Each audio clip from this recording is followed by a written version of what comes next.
felt a great disturbance in the force, as if millions of voices suddenly cried out in terror and were suddenly silenced. I fear something terrible has happened.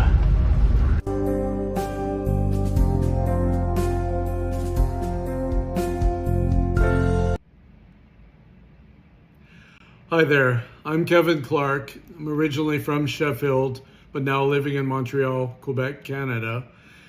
In the summer of 1977, a movie premiered that changed our lives.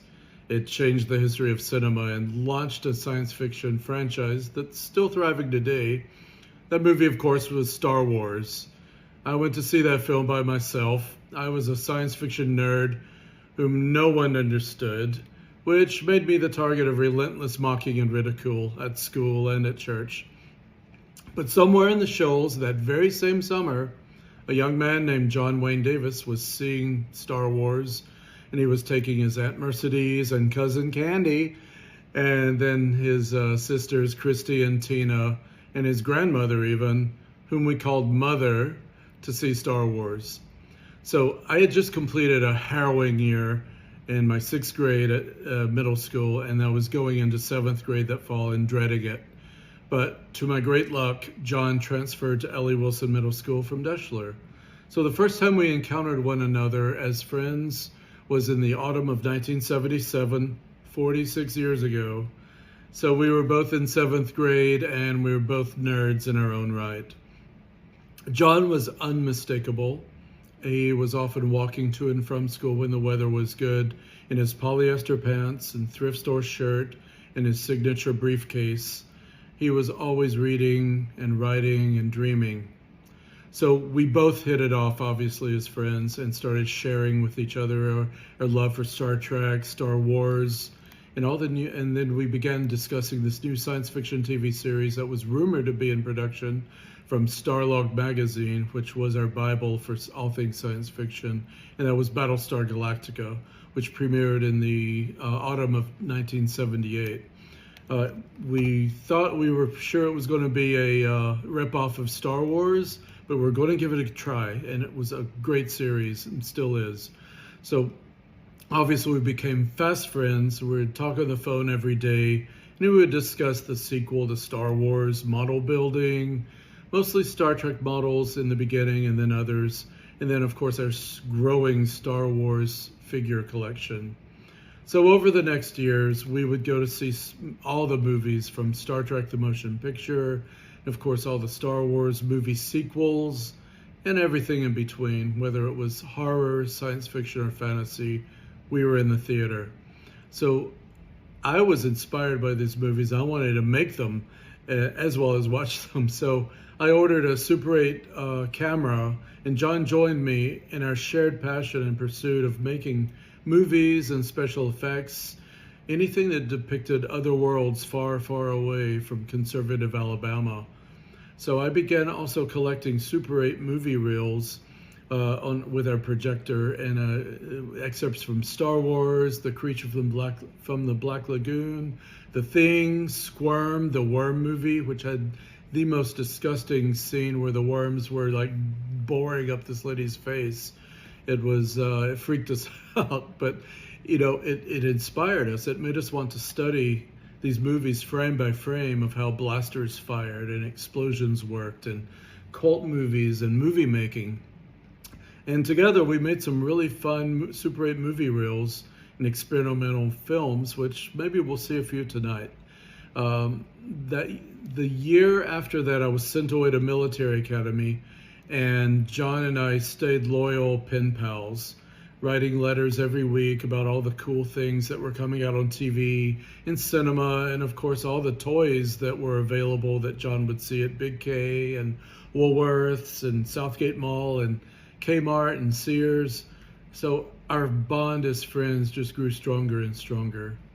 So over these past 46 years, there's no real time to summarize all the things we experienced together as friends, and the travels we shared, and our friendship, aside from our love of movies and music and television and games and journeys and science fiction conventions, and just all of the strange new worlds that provided the dopamine and the great escape from our often less than ideal realities. So in the years after high school, I left the Shoals to explore other parts of the America and the world. I was the world traveler, as John would also often call me. We laughed a lot about that. But I've remained John's friend all through those years, and we never lost connection as a friends and in friendship. It was more like a brotherhood and family, and we were brothers. So in closing, one film that we experienced together that summarized a lifelong friendship and having to say goodbye was in the summer of 1982. We'd both graduated from Sheffield High School, and in the theaters was Star Trek: The Wrath of Khan. And as Spock saved the Enterprise at the sacrifice of his own life, we sat together in that dark movie theater with tears streaming down our faces, because we both knew and understood that our time on this planet would one day end. So briefly, just before John's passing, I was visiting and I shared Spock's famous line with John: "I have been and always shall be your friend." So John, wherever you are out there in this great big universe, live long and prosper, and I'll see you soon.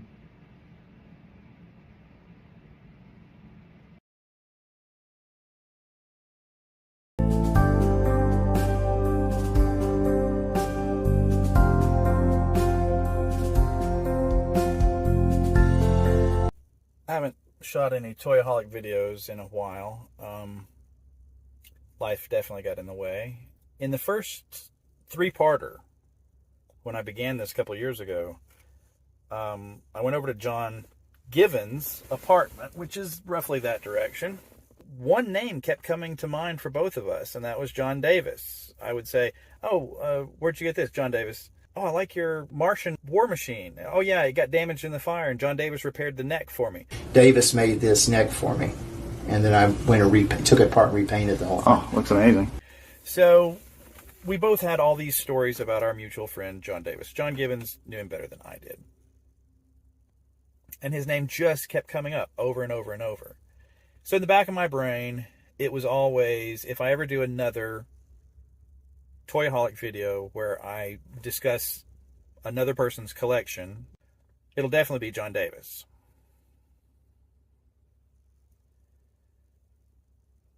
And now that won't be possible. 3 days ago, I got the call from John Givens that Davis had passed away. He'd been giving me updates about the declining health situation, and it was to the point that every time I saw John Givens' number on my phone, I took it, no matter what I was doing. One night I was very short-staffed in another city, trying to keep a restaurant open and cooking food, and the phone rings. I'm like, I got to take this, So, but the other morning, I looked at the number on the phone and I was like, yeah, this isn't going to be good. And about 6:30 that morning, Davis had passed away. So I have told stories about John Davis on this channel, and I'm going to tell you a couple more. And this is going to be what should have been an episode with him here,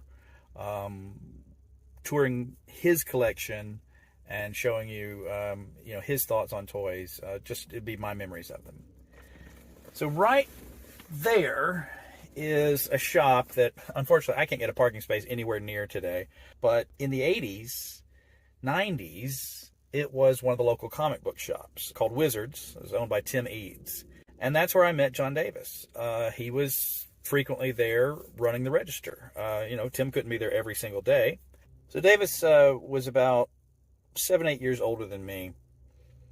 And I'm a teen in high school, just starting college, just finishing college, somewhere in that part of my life. And he was older, was already having some health issues then. And he was selling off his vintage Star Wars toy collection. We didn't know each other very well. And one day I came in and I saw this. which was the Droids A-Wing Fighter. I've talked about this in a previous video. Now look right here, and you can see the price that he had put on. That's his handwriting, $75. I couldn't raise $75. I didn't have a job. And I was going to have to talk to my parents about this purchase. And Davis, there was an emotion in his voice, but I didn't understand it at the time. But he said, I can go lower on that for you. He said, how about this price? And I want to say it was $60. I think he knocked $15 off the price. I didn't pay less than $50 for that. So $50 would have been the rock bottom. But I'm going to say it was $60. And he said the reason he was doing that was because I see in you a good home for my things. I told that story to my mom the other day, and I was blubbering. I couldn't even get the words out the same day that Davis had passed. And it's always affected me emotionally. It affected me then, and it affects me now more so. So I went back, however long later, and he had held it for me. And I paid him the $60, and this became mine. But in our conversation, the day that he discussed this, he said he had never owned the Pilot, and I had. So I took the Pilot with me when I went to pick this up. And let's just take her out. There's no cardboard in that box. So this was previously John Davis's and has been mine since, we'll say, 1991. And I put the Pilot in the ship, and we closed the canopy. And John Davis and I shared a moment of, finally. And then I took these home with me, and they've been with me ever since. My other story at that location about John Davis was I had ordered with my college graduation money, so this is more like 92, a yak face from a seller in Indiana, Jeff Freeman, Falcons Hanger, Typo. I've talked about him many times as well. But this was mail order. This wasn't eBay. You didn't see photos. You read a text description and you mailed off a check or a money order.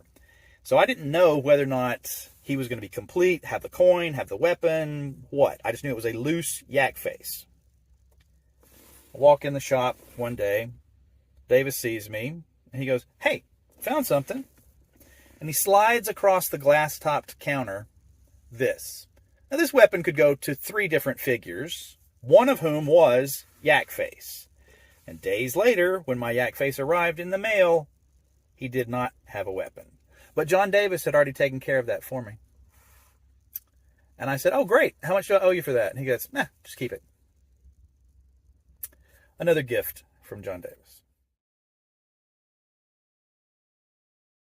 Many years ago, John Davis contacted me and he said, "Hey, can you help me with this diorama? If I send you a screen grab from this Star Trek episode, can you paint out the people so that I can use it as a backdrop?" I'm like, "Sure, I'll give it a try." Now, up to that point, my ability to paint things out of a picture was actually cutting and pasting and physically moving it. I hadn't figured out yet what a clone brush was. And playing around with that photo that he sent me, it was just not giving me the results that I wanted and I thought that he would deserve for the quality of skill and craftsmanship that he had in model making and diorama building and everything. And so I said, there's got to be something in here. So I started playing around with settings that I'd never played with before, and I found the clone brush. And I started using it, and I'm like, oh, this is a game changer for me.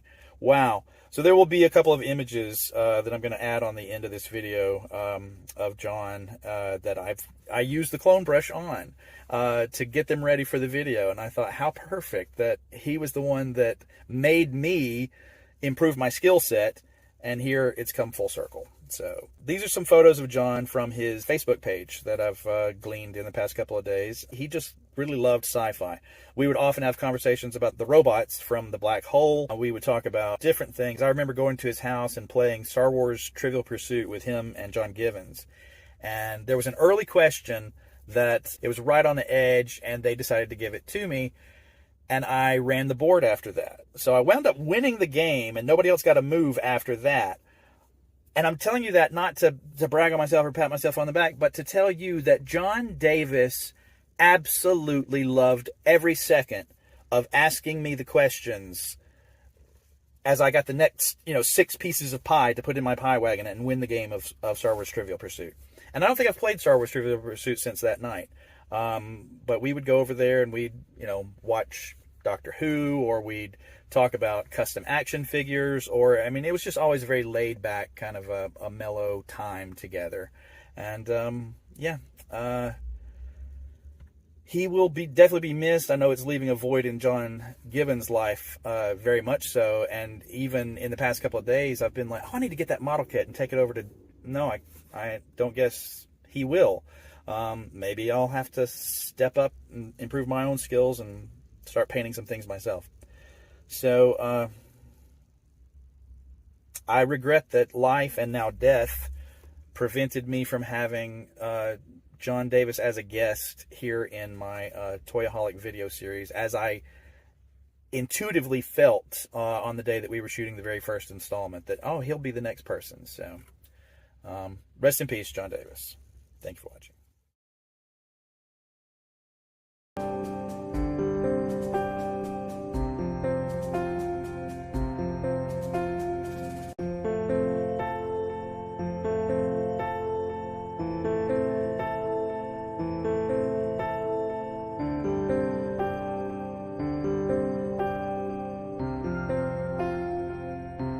My name is Matthew Gruber. I'm a patient access coordinator at Thrive, Alabama, and John was one of our patients, and the day that I found out that he had passed away, earlier that day, a patient that I really like had come in, and I was walking down the hall with his paperwork, and I was thinking, well, I just wish that we could have all of our pleasant patients in here at the same time on the same day. It would be such a great day. And as I was walking down the hall, I was thinking about my favorite patients, and John's face popped into my head, and so we're definitely going to miss him here. We liked him a lot. And John was a very special person. He was. I was looking at that when I walked in here, and I wondered if that was one of his, because you can tell with the detail. He always customized. Every model that he did, he customized it to where it looked like the actual ship in that actual show. And as everybody knows, John was a big sci-fi, Star Wars, Star Trek, Doctor Who fan, and that was one of his loves. So, well, I found out after I found out about his passing, that he and I had several mutual friends in the collecting community that I didn't even know, and once I sort of thought about him in that context, like, I'm sure he and I have been in the same comic shop or hobby shop or something. I'm sure. Years before we met here. Yeah, so. I just wish that you could have seen all the stuff he had that he has got at home. That it breaks my heart, but I can't keep it all, because he had 2 whole rooms full of memorabilia, models, books. So much stuff that he had took so much time out of his life to build and create. And his friends, a lot of his friends have got things that they have said, hey, can you help me with this? And he never ever would say no. That was just who he was. All right.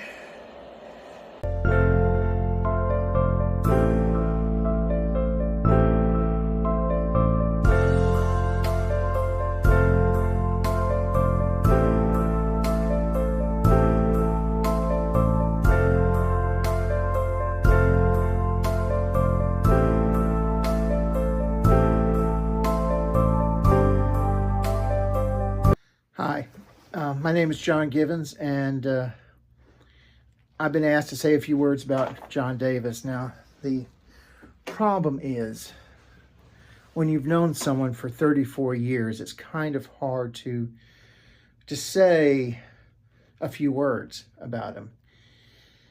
But John Davis was probably one of the most giving people I've ever known. He was accepting. He was always there to help you if you needed it. And it goes on and on. He had an interesting sense of humor.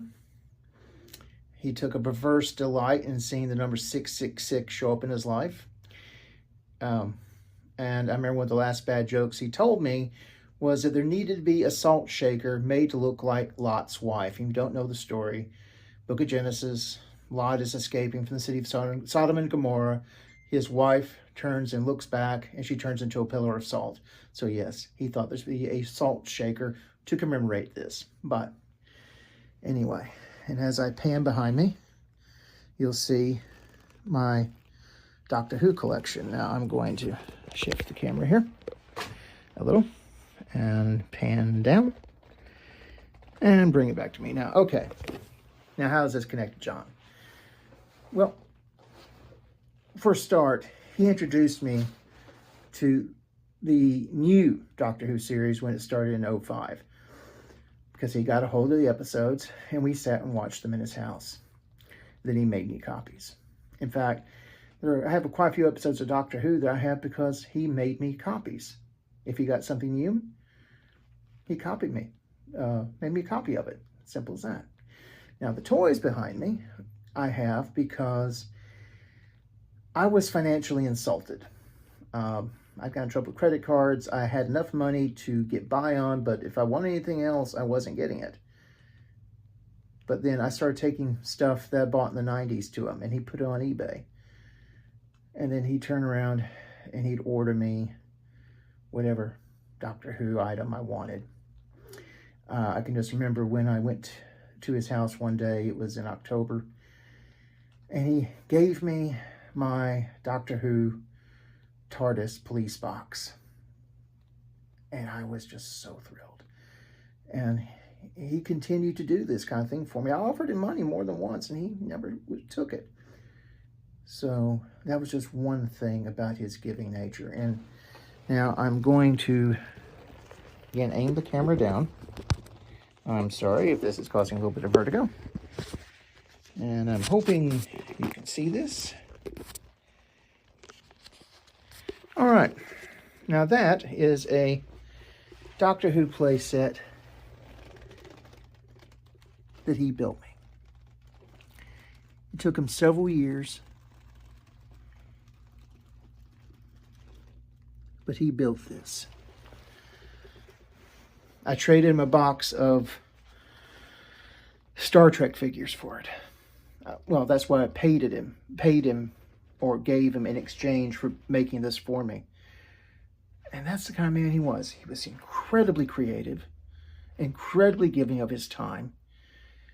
And I can't even begin to cover everything he meant to me over the past 30 years. And it would take me a lot longer than the time, and I've already run over by a couple minutes. But those are my words for John Davis, that my life has become a whole lot emptier without him being around.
I'm April Koontz, and I started working here in 2001, John is one of the first people that I met, and I thought the world of him. We always called him Smiley because he always had a smile on his face. And I was just very lucky to work with him for so long, and I hold him in very high regard, and I always will. Thank you.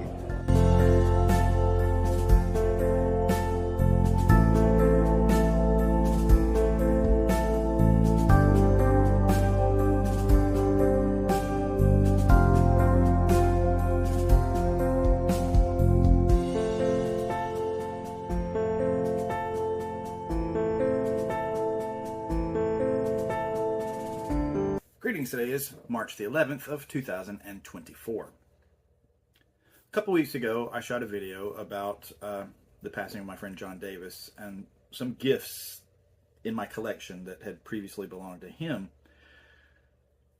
Some were literal gifts. He gave them to me. Some were things that he gave me a good price on. I had forgotten one. Excuse me. And a few days after I shot that video, I saw one of these pop up in a search for a completely different item. And it was this display base from The Empire Strikes Back. I did not own this as a kid, and the one that I'm holding in my hands right now is the one that I've owned since the 90s, and the owner of it prior to that was John Davis. So it's a display base, modular, a little bit ahead of its time for Star Wars, really. But you can hook the 4 of these bases up in myriad ways, and then you slide in these backer cards in these little teeth here that holds them in place. So some images from A New Hope, some images from The Empire Strikes Back.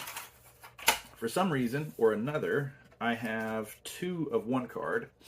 That's the Hoth Battle and the Death Star Trash Compactor. This one is the only one that is Empire Strikes Back on both sides. So Docking Bay 327, or Landing Platform 327, and the end of the movie when they're watching the Falcon fly off with Lando and Chewie going to look for Han. And then this one is Yoda on one side and the Jawa Sandcrawler sail on the other. And I actually have 2 of that one, so that gave me an extra option. I don't know if the double one was Davis's, because most of these, they're designed with a crease down the middle so they could go on the corner of the bases. And I have one of each of these that feels like it probably never was bent previously.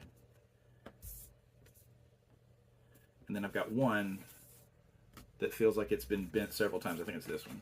So yeah. That one probably was a different owner. I don't know when or how I picked it up. Probably just one of those days where I went, I know what that is. And they made me a really cheap price on it. So this was another item that previously belonged in the collection of John Davis. And I have not had that thing out for years. And I'm going to find a place for it. I'm going to put some figures on it. I got some Yodas sitting here right beside me. So they'll probably go on it as well. Since it has that one backdrop for Yoda. Another true gift from John Davis, though, would be this Cut and Assemble Emerald City of Oz book by Dick Martin. And this was just one of those things that grew out of a conversation we had had. A lot of the times we would talk about the black hole. So we would talk about, I would talk about this Press Out and Make It book that I had as a kid that I didn't have anymore. And one day he gives me this. And I thought, man, that really just reignites my desire to get that black hole one. So when I did get the black hole one, I wound up buying multiples. I have 2 sitting right here, and I gave the 3rd to him to, say thank you for the Emerald City of Oz Punch Out and Make It book. I also have a Robin Hood, Disney's Robin Hood Punch Out and Make It book that I shot a video on a couple years ago. It might have been last year. So it's when I was working in Mississippi and staying at the house that belonged to my grandparents. I did a video about it on the red carpet in the back bedroom. Now then, this is new. I didn't receive this one until after Davis had passed, But John Givens brought me this and said that Davis had told him to give it to me. So, and matter of fact, he had it. Givens had it at his apartment for a while and had kind of forgotten about it. So, another thing, when John Givens was helping Davis's sister clear things out, he said, "Oh yeah, Alex wants these." It's like some 2-year-old Stay Puft marshmallows that are rock hard. My wife's great nephew was over here yesterday, and he's 2. He really, really wanted a marshmallow. I kept having to say, "These are inedible. You can't have these. You can't eat these." Recently, I bought a couple of Star Wars items on clearance. Now, I resisted buying these sort of like scaled down versions, I forget what they're called, of items until I saw them go for, this one was like $15. This smaller vehicle was $16. So I said, yeah, what the heck, getting the Tidarium there for $15. And I saw somebody use the AT-AT from this collection with the vintage Kenner Micro Collection toys. The Hoth set never had an AT-AT. It had an AT-ST, but not an AT-AT. And I thought, oh yeah, I might have to get one of those. And I looked at it, and the price was like $60. And I'm like, maybe I'll wait till it goes on clearance. Maybe I'll. So I present to you one of my newest gifts from the collection of John Davis. And this was an AT-AT that he not only bought, but he gave it a black wash and weathered it. So this is a pretty neat item, and this will join my micro collection and these other items there. So thank you to John for that. And an item that when they were clearing Davis's apartment out, and they said, who could finish this project that was left unfinished? John Givens nominated me, and they said, okay, give that to him. So it's a paper Jawa sandcrawler. And this is as much as Davis finished before he fell ill. And it actually comes with a Razor Crest as well. And, well, you want to talk about something daunting? The thought of finishing a work that Davis began is, daunting would be a masterpiece of understatement in that case. So, because he was a professional model builder, he would assemble them for people, and they would pay him a fee. So every model I've ever assembled has been just for my own enjoyment. I never did to the quality of what somebody else would say, hey, yeah, I'll buy that for him. So these are the latest items that I've gathered that I've said, oh yeah, that was originally in Davis's collection. And we'll call them gifts, even though some of them, like the set here, was purchased. And hush, come here. You got talked about in the comment section on one of my videos recently. They said, is that a Sheltie? I said, yes, as a matter of fact, it is. Say hi. Hi to the viewers out there. So, but I would say that one of the topics that John Davis and I discussed more than any other was the black hole, specifically the droids from the robots from the black hole. Neither of us really felt the movie was as great as it could have been, or maybe they wanted it to be, but the design on the robots was just, endlessly fascinating for us to discuss. And the night that they were clearing the rest of the things out of Davis's, I was working. I was unable to go. And John Givens acted as the go-between. And I had seen some pictures that were posted, and I was just like, I commented to the sister. I said, I'll be working. I'll be unable to attend. She said, I would like to have met you. And I said, yeah. And then a day or two goes by, and John Givens sends me a photo of a shelf of things that's left at Davis's.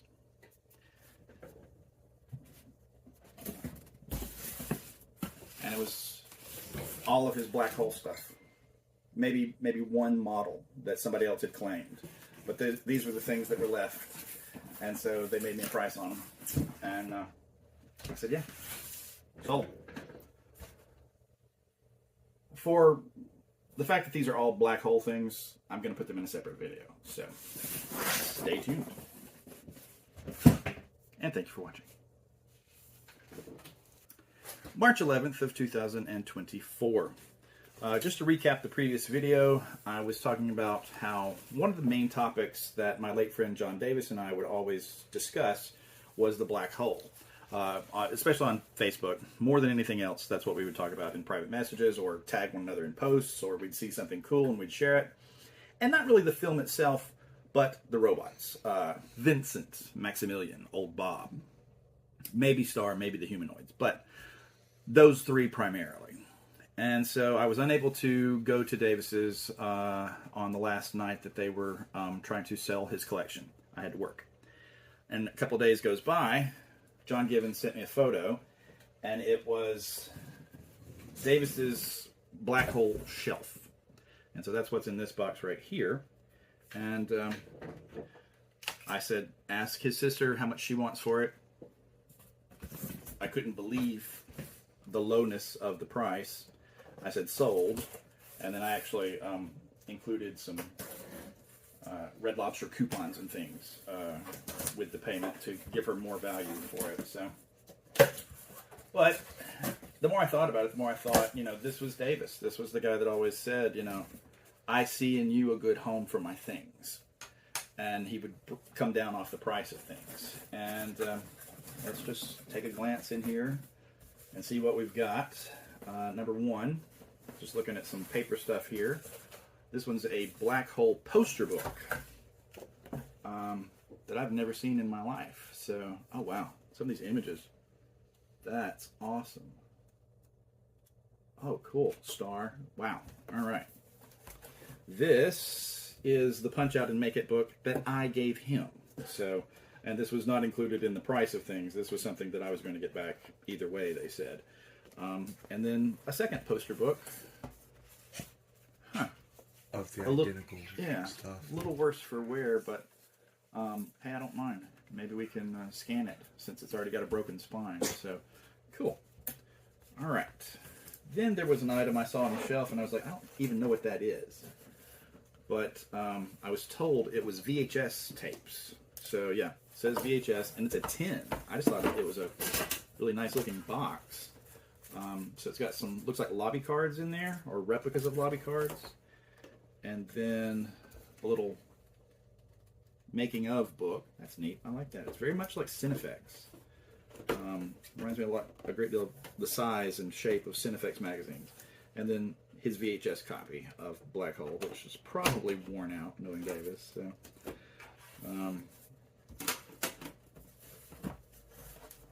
very cool. All right, and then, I mean, you got to have a black hole soda carrier tray, right? That's actually clever packing material. It's lightweight. It's an interesting shape to hold things. So we're going to get into a little bit of redundancy for my collection now at this point, because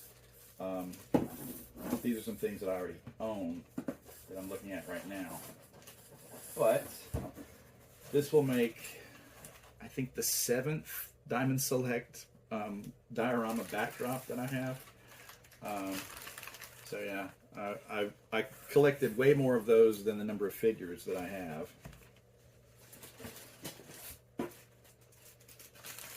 And then Maximilian would come with that as well. It looks like in the Ziploc baggies are all the extra parts, the heads and things. So, but tucked in among the Diamond Select figures, I can't help but notice, are the reaction figures. And I own these, but never took mine off the cards. So to have Davis's and the fact that they are displayable, Maximilian's in a separate little baggie as well. That's pretty cool. I'm very pleased with adding these to my collection. So, all right, Maximilian on his hexagonal display base, and I don't really even know how posable these are.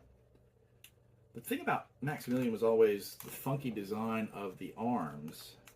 I personally, if I was in charge at Reaction, yeah, they did make the legs posable, like an action figure's legs. I just broke that. So, That even looks like it was intentionally cut before and re-glued, and I wouldn't put that past Davis to have changed the way it was done. Interesting, because that's not something I've ever had happen with a reaction figure before. Neat. I'll have to compare it and see if he customized it. If he did, it's just going to be a dab of super glue to put it back the way he had it. Same thing happened to John. John Givens bought something that had belonged to Davis from the sale and put it in a box, and when he got home with it, the hand had fallen off of Captain Nemo. And he's like, oh God, Davis took care of this for X number of decades, and now I've had it for 5 minutes and I've broken it. And then when he went to reassemble it, he noticed that there was a metal pin in the hand that was left on the steering wheel of the Nautilus. And there was a hole in the forearm of the action figure. And he said, I'll be doggone, Davis broke this before and repaired it. Or possibly just customize it. Maybe he wanted the hand in a different position or something. So he felt better about that, and I'm not going to lose any tears over over breaking that, because clearly that's been cut in a straight line and re-glued by Mr. John Davis. So, and I think the bases for Maximilian and Bob are in here. Looks like, I'm sorry, Vincent and Bob. Zach, have you ever seen The Black Hole? I don't think so. When I was in college, the thing that I said then was, because I had a copy that I taped off of the Disney Channel onto VHS, and I said that it was a much better movie if you watched it in fast forward, because the visuals were all still there, the pacing was much faster, and you didn't have any dialogue in the way. So, but I am a big Black Hole fan. I've done previous videos about my Black Hole collection, and I've met Ernest Borgnine, had him sign a copy of the novel. So yeah, I'm not knocking it when I say that. I just felt it was better if it was a little faster paced. So that is such a cool figure right there. All right, so reaction, and also I already have one of these, so I'm not worried about breaking the arm on that one. So reaction, Diamond Select, very cool. But there's one more thing in the box. The pièce de résistance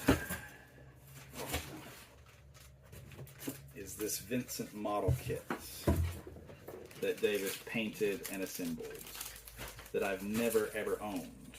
So when this was one of the possible items for the low price that I was quoted, I said yes. I want everything on that shelf then. So looks like there's one extra little piece there, or that may just slid out. All right, that's everything in that bag. And then how exactly does it slot together? Looks like that goes there. Wow. I mean, I know the love he had for this character, for all the characters in this film, but Vincent, hands down, the most impressive one. So, all right, these parts just go right there. So, neat. It feels like some of these flaps and things might open, but I don't want to force it. Ah, hello again. And looks like that would just socket in there, yeah. And this would socket here. Let me break something else on camera, y'all. Come on, man. And slide that back in place. Sorry, boring television because it was all off camera. I apologize. But there is his Vincent model kit. That's going to collapse under its own weight. Yet, this is one thing I don't like about model kits when they include plastic or translucent pieces like that, because model kit glue just frosts those. So there's really no way avoiding that. But a little bit closer shot here on camera. Try to hold that piece in place. Rotate that back to center. And when I lifted it, I felt that it actually does have the clear dome underneath in there. So I don't know if the head would retract downward from that, but it at least does have that. And I mean, look at these teeny tiny decals that he put on. So, quit rattling. You're making noise.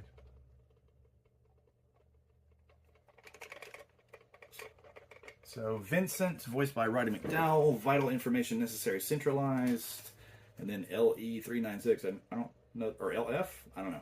I don't know that I know what those stand for. But and then when I was a kid, I couldn't remember what Bob stood for, which is Biosanitation Battalion or something like that. And then I just made up in my head that it stood for Bucket of Bolts. And then Maximilian's just his name. I don't think that's actually an abbreviation for anything. So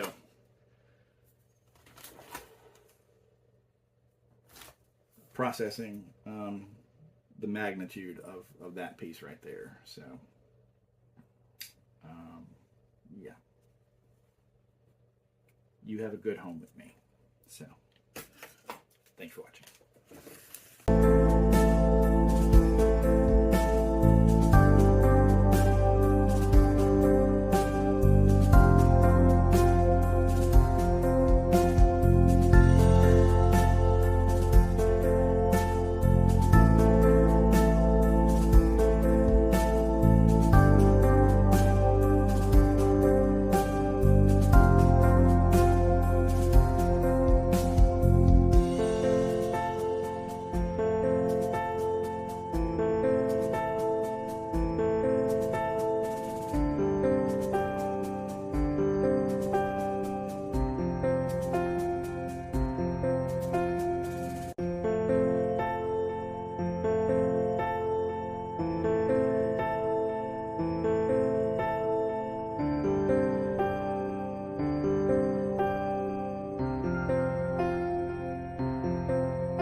Once I was 7 years old, my mama told me, go make yourself some friends or you'll be lonely. Once I was 7 years old.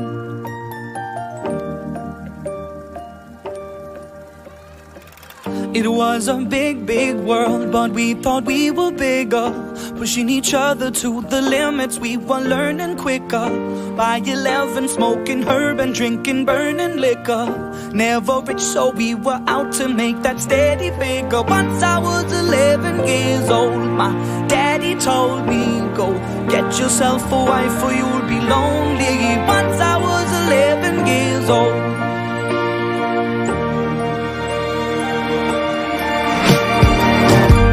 Always had that dream like my daddy before me. So I started writing songs, I started writing stories. Something about that glory just always seemed to bore me, cause only those I really love will ever really know me. Once I was 20 years old, my story got told before the morning sun when life was lonely. Once I was 20 years old. Happy birthday to you, happy birthday to you.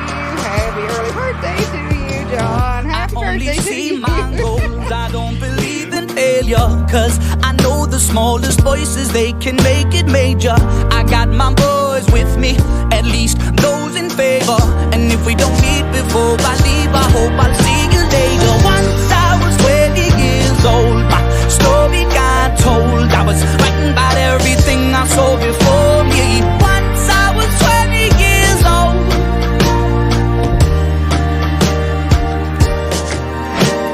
Soon we'll be 30 years old. Our songs have been sold. We've traveled around the world and we're still roaming. Soon we'll be 30 years old.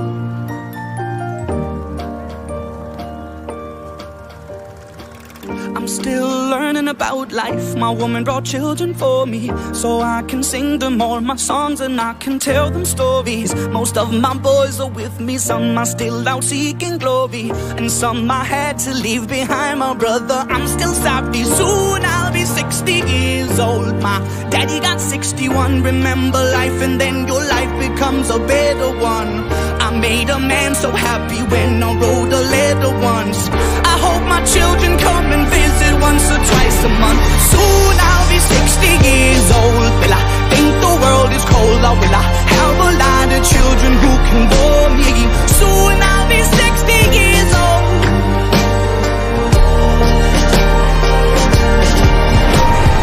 Soon I'll be 60 years old. Will I think the world is cold, or will I have a lot of children who can bore me? Soon I'll be 60 years old.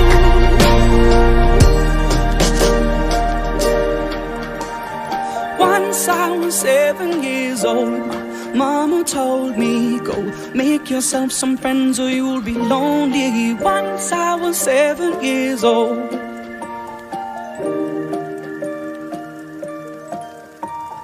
Once I was 7 years old. Here we are, John, at the Atlantic coast. First time you've been on the beach since when? Probably 1978. Far too long. It's a beautiful Saturday here in Newport, Rhode Island. October 6, 2018.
Silly old cat.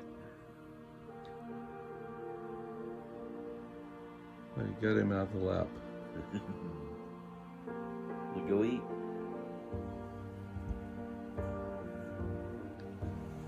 All right. Oh.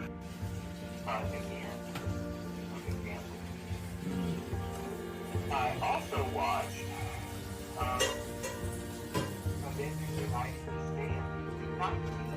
Oh yeah, I always heard that was pretty bad. Oh,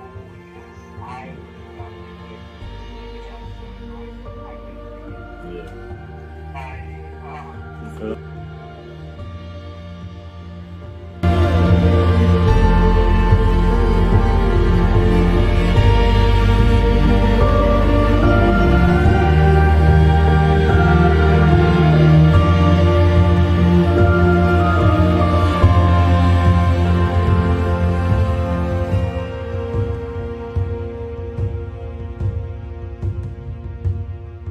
You taught me the courage of stars before you left. How light carries on endlessly, even after death. With sureness of breath, you explain the infinite. How rare and beautiful it is to even exist. I couldn't help but ask you to say it all again.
explain the infinite. How rare